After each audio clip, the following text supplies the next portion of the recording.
Hello and welcome to divine study. Divine study पे आप सभी लोगों का स्वागत है। रिसेंटली एक बहुत ही बड़ी डेवलपमेंट सामने आई है।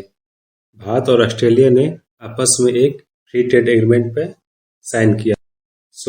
इस वीडियो में हम ये जानेंगे कि यह फ्री ट्रेड एग्रीमेंट किन किन सेक्टर को कवर करता है, साथ ही इस फ्री ट्रेड एग्रीमेंट से भारत और ऑस्ट्रेलिया को क्या क्या फायदा होगा। यहाँ पे आप इंडियन एक्सप्रेस का आर्टिकल देख सकते हैं कि India Australia signs FTA trade likely to double in 5 years, generate 1 million jobs।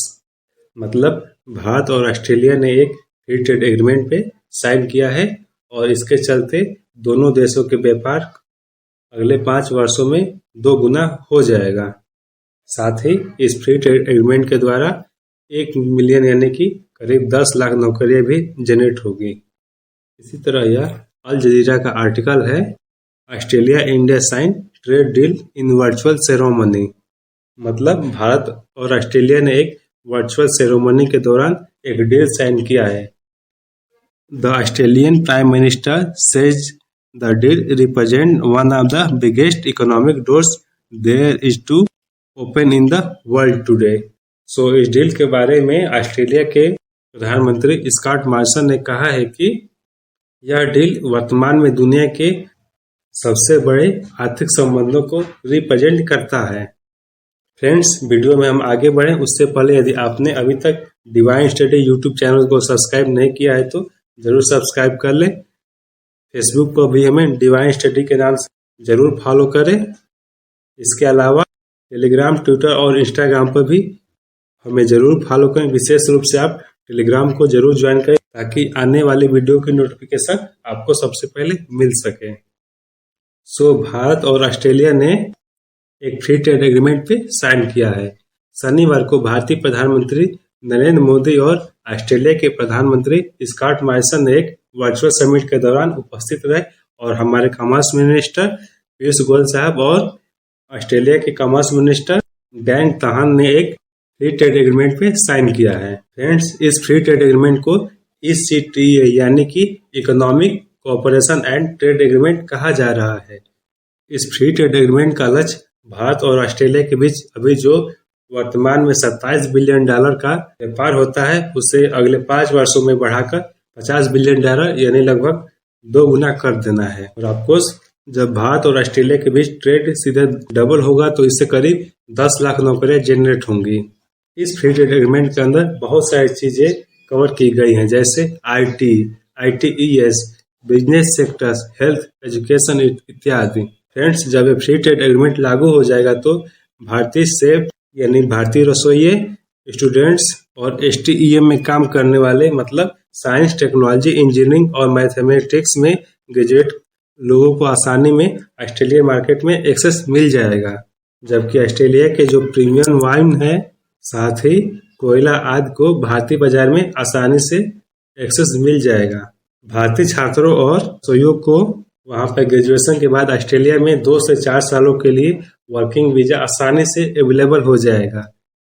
यही नहीं, इंडिया और ऑस्ट्रेलिया इस फ्री ट्रेड एग्रीमेंट के तहत एक दूसरे के प्रोफेशनल सर्विसेज को भी रिकॉग्नाइज करेंगे। साथ ही यंग प्रोफेशनल को हॉलीडेज वीजा भी आसानी से अवेलेबल कराएंगे। फ्रेंड्स, यह फ्री ट्रेड एग्रीमेंट जब एक बार ऑस्ट्रेलिया के पार्लियामेंट से रेक्टिफाइड हो जाएगा तब यह लागू हो जाएगा। यहाँ रेक्टिफाई होने का सिंपल मतलब यह होता है कि किसी देश के संसद में किसी एग्रीमेंट को पारित कर लिया गया है। मान लेते हैं यह केस जो है, यह केस अभी जो भारत और ऑस्ट्रेलिया के बीच वैसे तो फ्री ट्रेड एग्रीमेंट साइन हो गया है, लेकिन जब इस फ्री ट्रेड एग्रीमेंट को ऑस्ट्रेलिया के संसद से पारित हो जाएगा तब हम कहेंगे कि ऑस्ट्रेलिया के संसद ने इस बिल को रेटिफाई कर दिया है। फ्रेंड्स, बताया ये जा रहा है कि इस एग्रीमेंट को ऑस्ट्रेलियन संसद से रेटिफाई होने में करीब 3 से 4 महीने लग सकते हैं। वैसे वर्तमान भारत सरकार ने लगातार 2 माह में 2 देशों के साथ फ्री ट्रेड एग्रीमेंट किया है। यह प्रधानमंत्री नरेंद्र मोदी के 7 वर्षों के कार्यकाल में केवल दूसरा फ्री ट्रेड एग्रीमेंट है। आपको याद होगा कि पिछले ही महीने फरवरी में भारत सरकार ने UAE के साथ कुछ इसी टाइप का एक फ्री ट्रेड एग्रीमेंट भी साइन किया था। इस फ्री ट्रेड एग्रीमेंट के तहत भारत की चीजें जो ऑस्ट्रेलिया को निर्यात की जाती है उन्हें ऑस्ट्रेलियन मार्केट का ड्यूटी फ्री एक्सेस मिल जाएगा। यह duty free access free trade agreement के लागू होने पर करीब 96.4% चीजों को तुरंत ही ऑस्ट्रेलियन मार्केट का एक्सेस मिल जाएगा। उसी तरह ऑस्ट्रेलिया द्वारा भारत को एक्सपोर्ट की जाने वाली 85% प्रोडक्ट को अगले 5 सालों में भारतीय मार्केट का ड्यूटी फ्री एक्सेस मिल जाएगा। इनमें 70% चीजों को तुरंत ही भारतीय मार्केट का एक्सेस मिल जाएगा। फ्रेंड्स, अब सवाल ये आता है कि यह ड्यूटी फ्री एक्सेस क्या होता है। तो सिंपल भाषा में हम यह कह सकते हैं कि अगर मान लेते हैं ऑस्ट्रेलिया का कोई प्रोडक्ट जो ऑस्ट्रेलिया में 100 रुपये का है और वो 100 रुपये में बिकता है और ऑस्ट्रेलिया चाहता है कि उस प्रोडक्ट को हम भारत में एक्सपोर्ट कर सके ताकि भारत के नागरिक भी उस चीज को खरीद सके। इससे ऑस्ट्रेलिया का बिजनेस बढ़ेगा। परंतु भारतीय सीमा में आने पर भारत उस प्रोडक्ट पर कस्टम ड्यूटी मान लेते हैं 50% लगा देता है। इसके कारण वह प्रोडक्ट जो ऑस्ट्रेलिया में 100 का था वह कस्टम ड्यूटी 50% के हिसाब से उसको 50 रुपये एक्स्ट्रा में मिलेगा। 100 + 50 = 150 रुपये में वह प्रोडक्ट भारत में मिलेगा। मतलब वह प्रोडक्ट जो ऑस्ट्रेलिया में 100 रुपये का मिलता था वह प्रोडक्ट अब भारत में 150 रुपये का मिलेगा। उसी तरह भारत का मान लेता है कोई प्रोडक्ट अगर 100 रुपये में बिकता है और ऑस्ट्रेलिया उस प्रोडक्ट पर 10% का कस्टम ड्यूटी लगाता है तो वह प्रोडक्ट ऑस्ट्रेलिया में 110 रुपये का मिलेगा। मतलब वह प्रोडक्ट भारत में 100 रुपये को मिलेगा लेकिन ऑस्ट्रेलिया में वही प्रोडक्ट 110 रुपये में मिलेगा।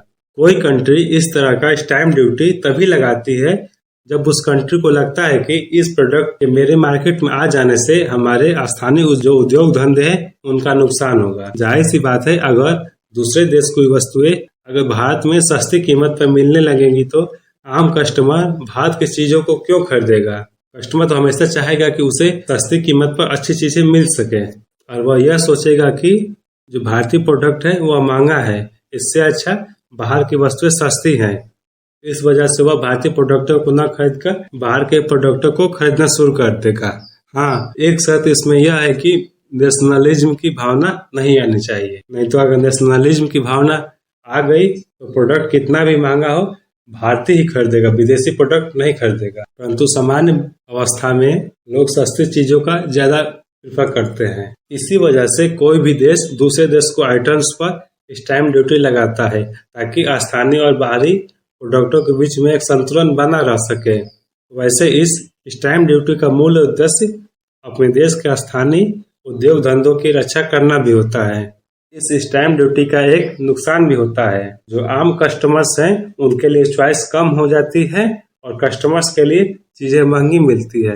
इसलिए वाकई में इस स्टैम्प ड्यूटी का खेल निराला होता है। अगर लगा देंगे स्टैम्प ड्यूटी तो कस्टमर के लिए चीजें महंगी हो जाएंगी और अगर स्टैम्प ड्यूटी हम नहीं लगाएंगे तो स्थानीय उद्योग धंधे बर्बाद हो जाएंगे। इसलिए सरकार यह कोशिश करती है कि दोनों के बीच में संतुलन बना रहे।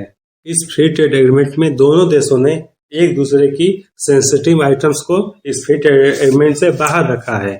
भारत ने अपने सेंसिटिव डेयरी प्रोडक्ट्स को इस फ्री ट्रेड एग्रीमेंट को बाहर रखा है क्योंकि आप सभी जानते हैं कि भारत में कृषि और पशुपालन एक सेंसिटिव मुद्दा है। भारत ने अपने एग्रीकल्चर सेक्टर में भी ऑस्ट्रेलिया को केवल लिमिटेड एक्सेस दिया है। भारत ने इस फ्री ट्रेड एग्रीमेंट में चीनी, चावल, आटा, मूंगफली, दाल, तिलहन इत्यादि चीजों को इस फ्री ट्रेड एग्रीमेंट से बाहर रखा है।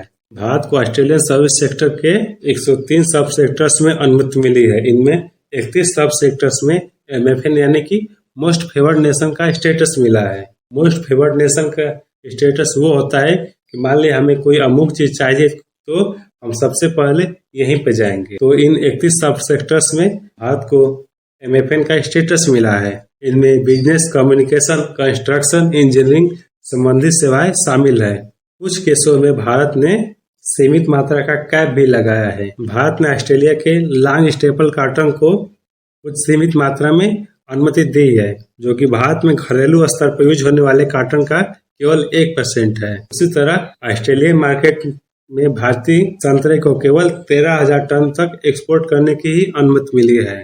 साथ ही ऑस्ट्रेलिया को भारतीय मार्केट में कोल, एल्यूमिनियम और प्रीमियम वाइन की एक्सेस भी मिलेगी। फ्रेंड्स, संक्षेप में इस फ्री ट्रेड एग्रीमेंट में भारत को क्या मिला है इसके बारे में हम देखते हैं।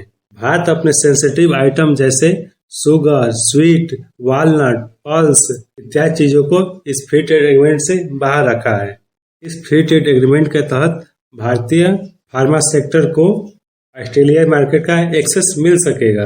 भारत के gems and jewellery, textile, leather, food and fun product, engineering products, medical devices और ऑटो सेक्टर को भी ऑस्ट्रेलियन मार्केट का एक्सेस मिल सकेगा। भारत को ऑस्ट्रेलिया के सर्विस सेक्टर में प्रवेश करने की अनुमति भी मिलेगी। साथ ही हेल्थ एजुकेशन के फील्ड में भी ऑस्ट्रेलियन मार्केट का एक्सेस भारत को मिल सकेगा। ऑस्ट्रेलिया हर साल 1800 भारतीय शेफ यानी कि भारतीय रसोइयों और योगा टीचर्स को ऑस्ट्रेलिया में सर्विस देने के लिए 2 से 4 साल का वर्किंग वीजा देगा।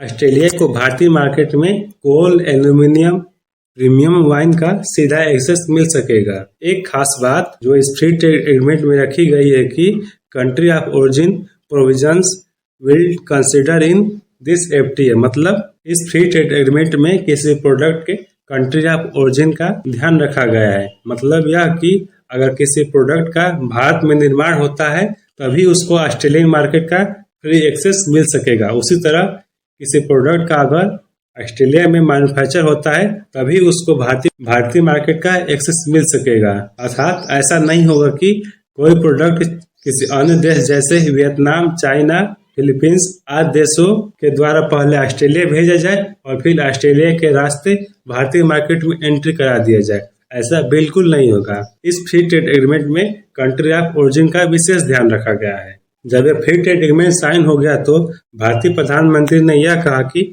यह एक वाटरशेड मूवमेंट यानी कि एक ऐतिहासिक क्षण है। इस फ्री ट्रेड एग्रीमेंट के माध्यम से हम सप्लाई चेन को बनाए रखेंगे, साथ ही इंडो पैसिफिक क्षेत्र की स्थिरता को बनाए रखने में भी योगदान देंगे। सो इतना तो तय है कि इस फ्री ट्रेड एग्रीमेंट के द्वारा भारत और ऑस्ट्रेलिया दोनों को बहुत फायदा होने वाला है।